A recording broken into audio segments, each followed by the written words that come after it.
Hey guys, this is Sohinky And Wes. from Mahalo Games, and this is a strategy video for Call of Duty Black Ops Zombies.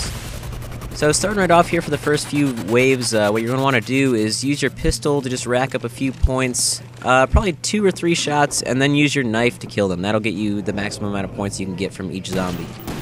After about the first round, you're going to want to pick up the M14 off the wall, but not use it for about, what do you say, round 4? Round 4 is probably about where you're going to want to start using the M14. You could get away with just using your pistol and knife that round, but the M14 is going to make sure that you don't get overwhelmed and die in a really stupid way. Even if you are going to use the knife that round, it's always nice to have a backup, just in case. Very, very true.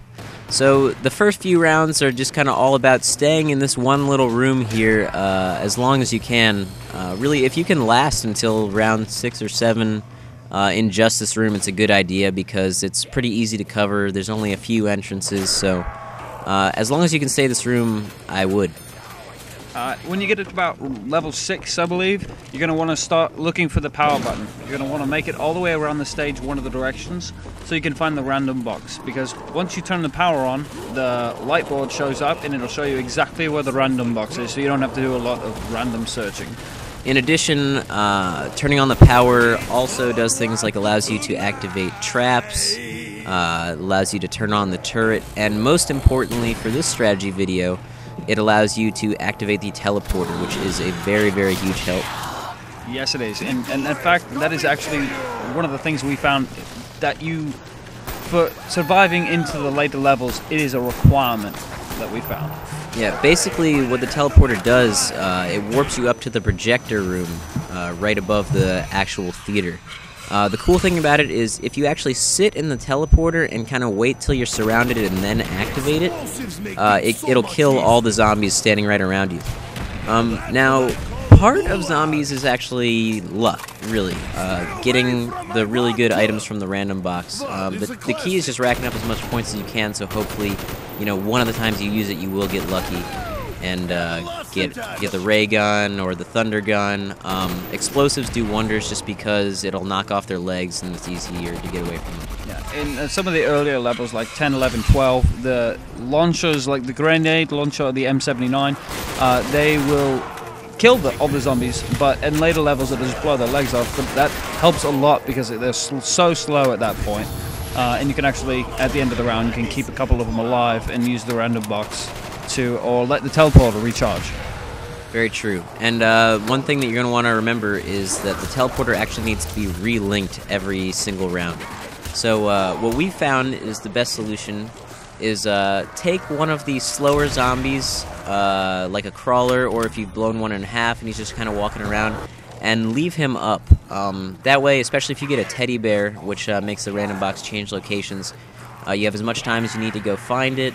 You can take the time to relink the teleporter, get that ready for the next round, and basically just prepare yourself for the onslaught.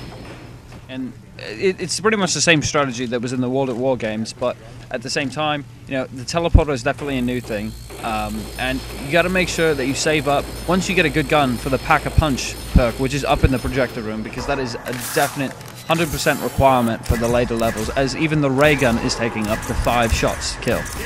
Very, very true. Especially like around level 20, I believe, even with the upgraded ray gun, it was taking 3 or 4 shots every time, and it was at least 2 headshots every round. Yes, it was.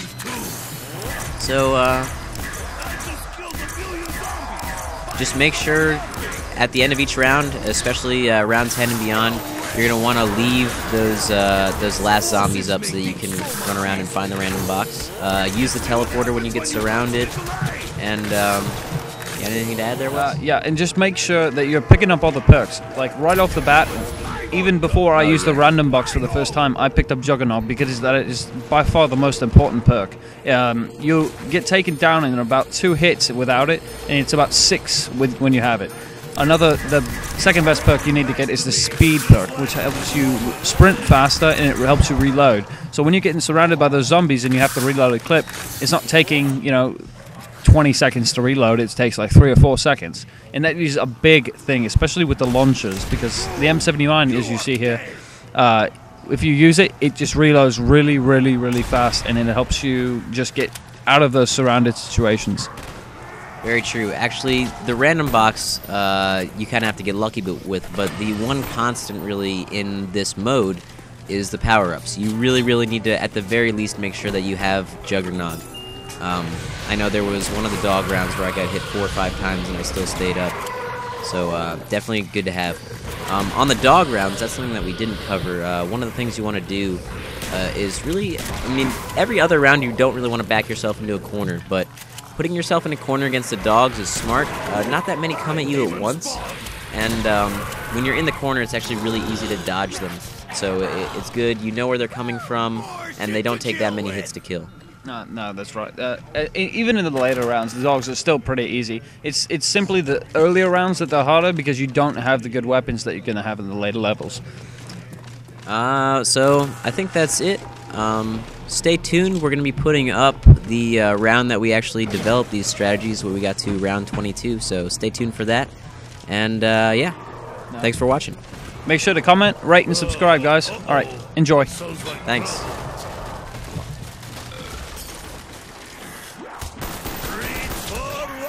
Tonight.